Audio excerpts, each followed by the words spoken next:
Днес ще чуем една медицинска сестра, която разкрива някои подробности около имунизацията на деца. Имунизацията срещу COVID.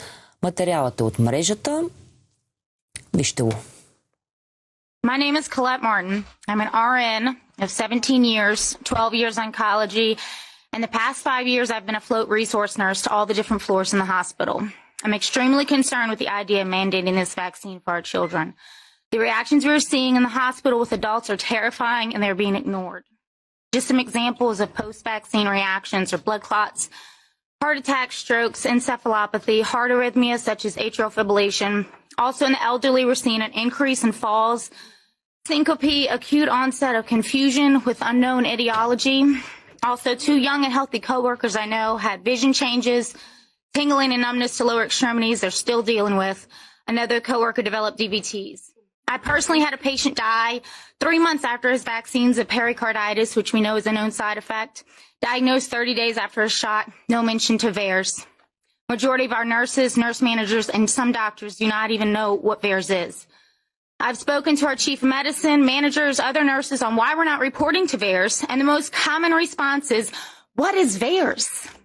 It's a topic that's very difficult to address in the hospital setting. I bring up my concerns and repeatedly get dismissed. I've been told, I'm sure someone is investigating this. Well, if we aren't, then who is? Especially since Pfizer ended their study just 6 months after the trial started.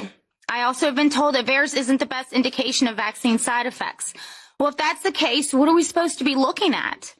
Over 18,000 deaths, 1 million permanently disabled, and the CDC admits only 1 to 10% of reactions are even being reported. And we know that hospitals are not reporting anything. This is not just where I work. I have many nurse friends in other local hospitals in the Southeast Louisiana say the same thing. What I also find is highly disturbing is our treatment protocol. I truly believe our protocol is killing our COVID patients. When I ask other nurses their thoughts, they agree. At this point, doctors will admit our main treatment is not working, but it's all we have. And we know that's simply not true. It's just what the CDC will allow us to give. Our hands are tied. Back to our children, though.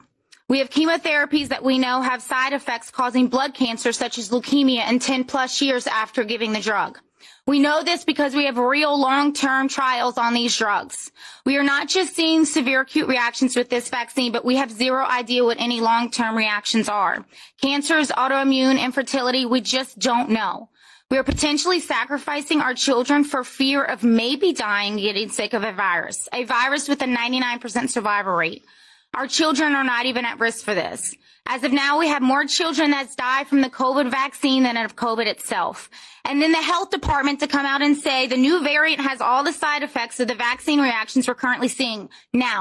It's maddening. And I don't understand why more people don't see it. And I think they do, but fear of speaking out and even worse, being fired.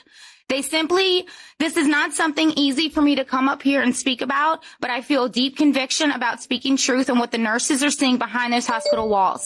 This is not about adults who can choose to research or not. This is about our helpless children. And when I look back on this in 20 to 30 years, I have to know that I did everything I could. And I'm asking you to please ponder this. What side of history will you be on? I have to know this madness has to stop. Това беше медицинска сестра на една медицинска конференция на 6 декември миналата година. Тя разказва практически за какво става въпрос. Като медицинско лице с опит и на база на това, което е видяла в практиката си. Тук наистина е много важно и според мен това е някакъв преломен момент, защото аз мога да се съглася с всичко. С експериментални препарати, ваксини, експериментални хапчета или каквото искате, течности за борба с някаква болест. Но не мога когато са направени на възрастен човек. Но не мога да се съглася, че е правилно да се експериментира върху деца и да бъдат инжектирани с нещо, което дава толкова много странични ефекти и не се знае дългосрочно какви би могло да даде. Да застрашаваме живот на децата вече е недопустимо. Наистина недопустимо. Така искам да завършат рубриката и да ви пожелая хубава събота и неделя. Бъдете здрави и мислете с главите си.